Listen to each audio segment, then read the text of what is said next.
I'm here with Ashwini Mokashi, and we're going to talk about the philosophical consultation. So my first question to you is, what is, according to you, a philosophical consultation? Well, first of all, thank you for inviting me to your platform, Matthias. It's great being here and looking forward to having a dialogue about philosophical counseling or consultation. So I guess sometimes we make a distinction between philosophical counseling and consultation. And for me, it's basically one and the same thing. It really involves a dialogue which is based on philosophical principles, and it's very sort of like trying to figure out ethical and value solutions to figure out some real life problem. And mostly when I've used it with people one on one, then I used to call that philosophical counseling.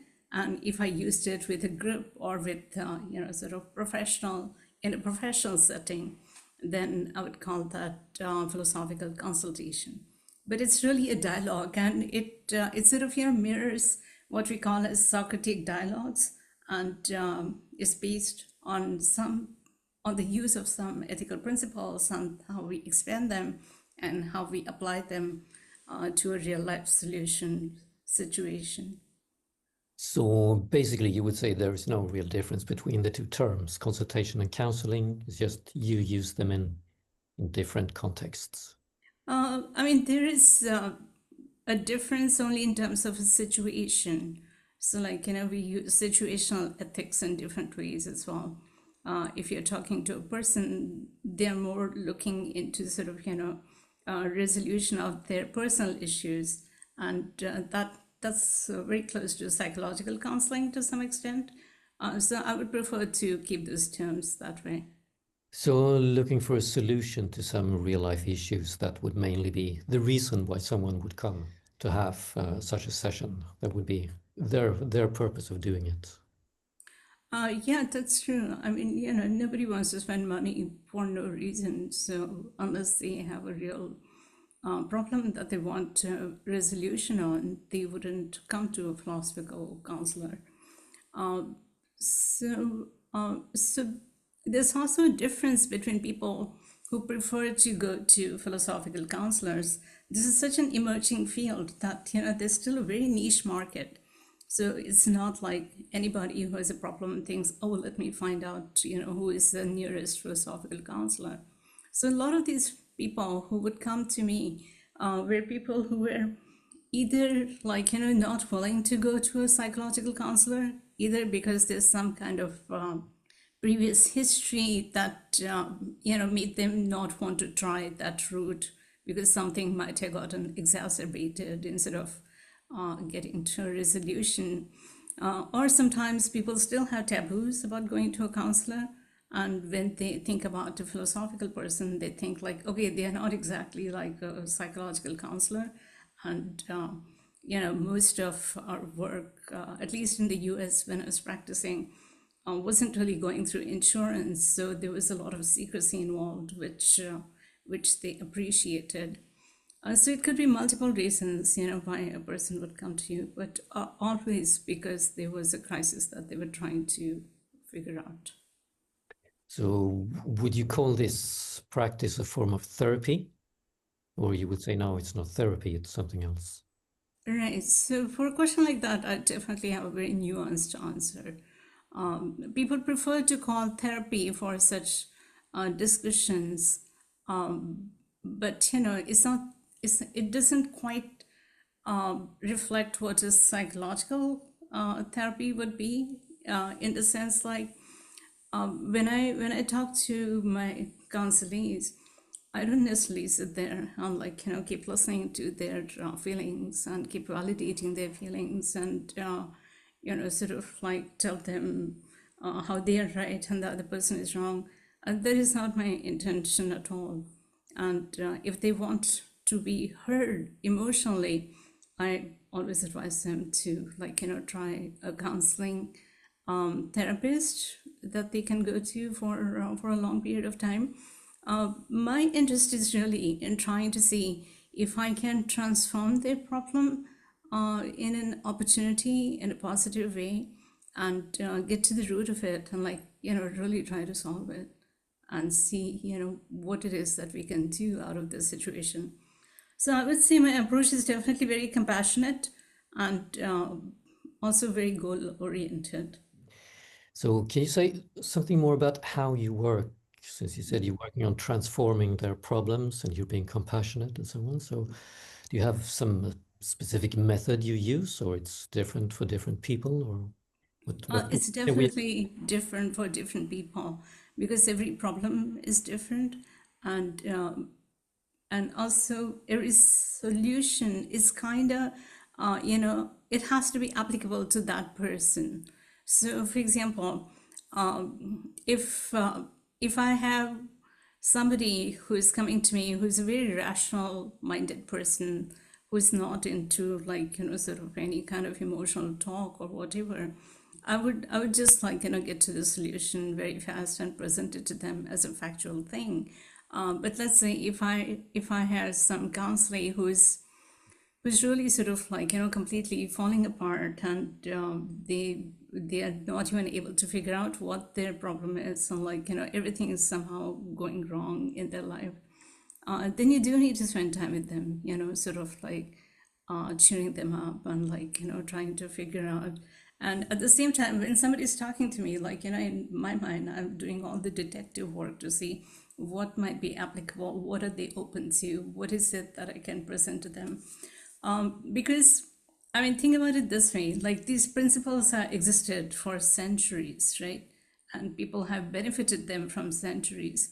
But why is it that we don't just open a book and go to those principles and see how it applies to us? So communication in this case becomes very, very important. If the person is open to that communication, open to receiving that understanding, then it works effectively. But if they're not open to receiving it, then you have to figure out ways to communicate communicate those principles to them, or you have to wait until they become ready to do that. So sometimes I would tell a counselor, okay, I don't want to see you for a month because it'll take you a month to practice what we are teaching right now. And initially, there's a lot of resistance, and there's a lot of why me, self-pity, those kinds of feelings.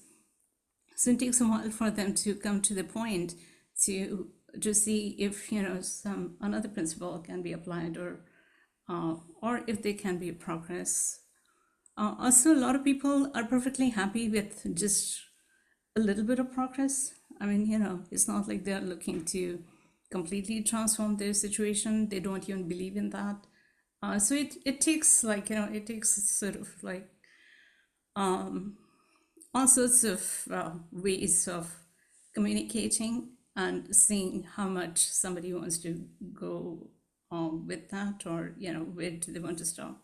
People are also very busy, so as long as they have a solution for a particular problem, they're happy with that. So the transformation of the problem would be, in a way, the solution of the problem. Yeah, definitely. Yeah, there's a solution of the problem. And sometimes we also have patterns of those problems. So, somebody who came to me had lost a job, and they had a family to support, and they were the only breadwinner in their family. So they couldn't afford to lose a job. But then I asked them has it happened before? And it turned out that there was some kind of a pattern of losing jobs. So then they needed to do a lot of introspection as to what is happening, what is going wrong. Is it possible that if they get another job, then that's the end of the problem, or is it possible that they need to do more work on themselves to get to a point where they don't lose jobs? Okay, so to realize maybe what is the actual problem. Yeah, yeah. And it can sometimes take a long time. Sometimes the answer is just staring in your face, but you're kind of not willing to see that because, it's very difficult to make changes to ourselves. I mean, we believe that we are good people, that we are doing the right thing. We are not trying to harm anybody.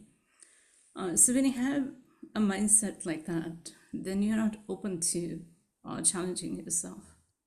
So this practice, would you say that this is for anyone and everyone? Or some people maybe would be more suited for psychological or psychodynamic Yeah, therapy? yeah, definitely. I mean, there are also people who do social work kind of therapy. There are people who do art therapy and stuff. So a lot of the times it depends on, like, what kind of a temperament you have and what are you looking to get out of that situation or out of that practice. So, for example, like, people who come into philosophical counseling, they have to have a philosophical mindset only in the sense that they have to be able to look at a problem objectively, be willing to challenge themselves, be willing to see, you know, what they want to get to. Like, for example, when somebody is in crisis and their entire vision is nothing's going to change and my life is just completely doomed.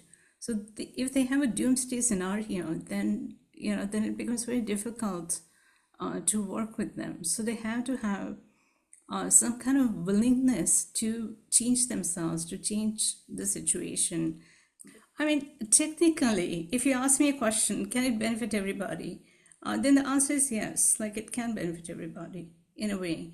But again, like, this is such a rational exercise in some ways that it benefits rational people much more than it benefits non-rational people.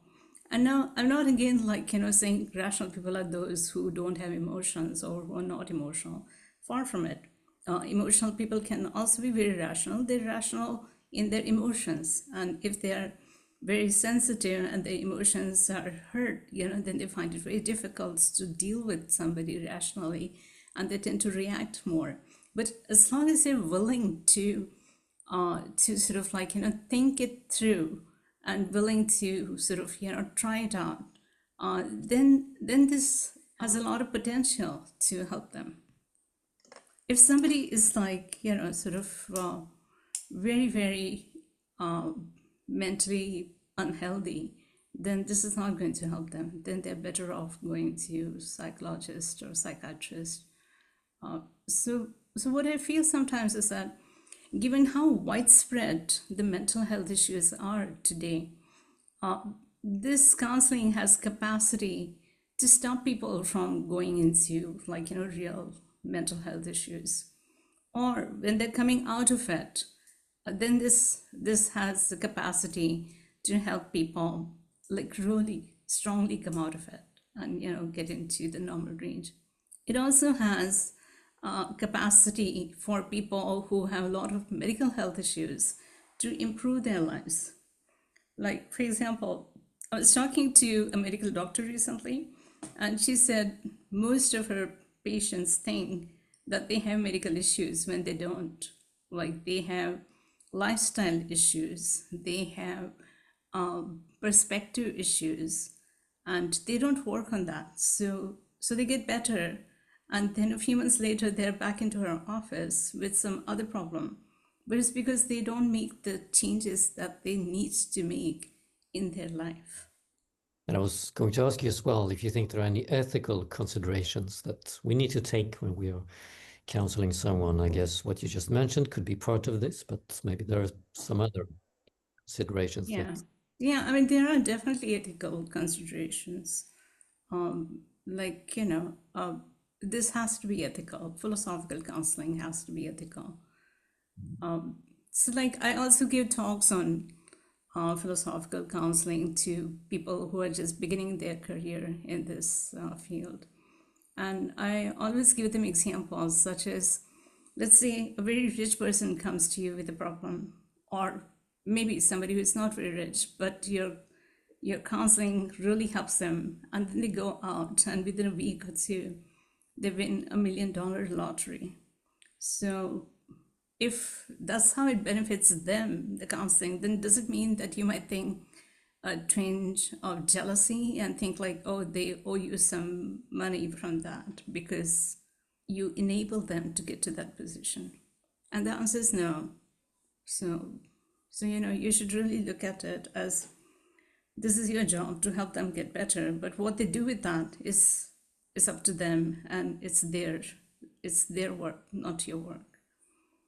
Or another example would be if you if you have counselee who's sort of like not together, not put together at that point, you could actually sort of give them some kind of advice that could be very damaging to them, but it seems okay in the short term. And you can't do that. I mean, you have to keep your conscience open all the time to see if this is such a good thing. But you can always discuss and say, like, okay, these are the short-term solutions. They might make you think that you're doing good, reaching those solutions. But in the long run, these are the consequences that you might face. And then you have to think about whether it's worth it or not. So you can see that I would recommend that you don't follow that, but do some more work on yourself. So I think we stop soon. I just want to check with you if you think there's something you want to add, something we missed, something important. Well, I mean, this is really the need of the time at the moment. And I also talk about, how this has been an ancient practice in India forever. And people always sought philosophical solutions, or they went to, like, sages or saints who just had a lot of knowledge because of their high level of intuition or whatever. So we don't have that access to that kind of, that system, so to say, because we just don't see people who are saints, and even if they are, we are always worried about whether there's some fraud involved or whatever. So this is a kind of replica of that system, that you have the books, you have all the texts, you have everything written for you, and the question is just how to connect with those texts, and how to make them work for you, for your advantage, for your benefit, for your sort of good life, so to say. So this is, in a way, very sort of, fully functional, tested way of helping oneself. And I know a lot of people who read my blog, who read my articles, and they help themselves. And that's good enough, because it's not like you have to go see a philosophical counselor. If you can help yourself, that's absolutely wonderful. Most importantly, you have a good life. So.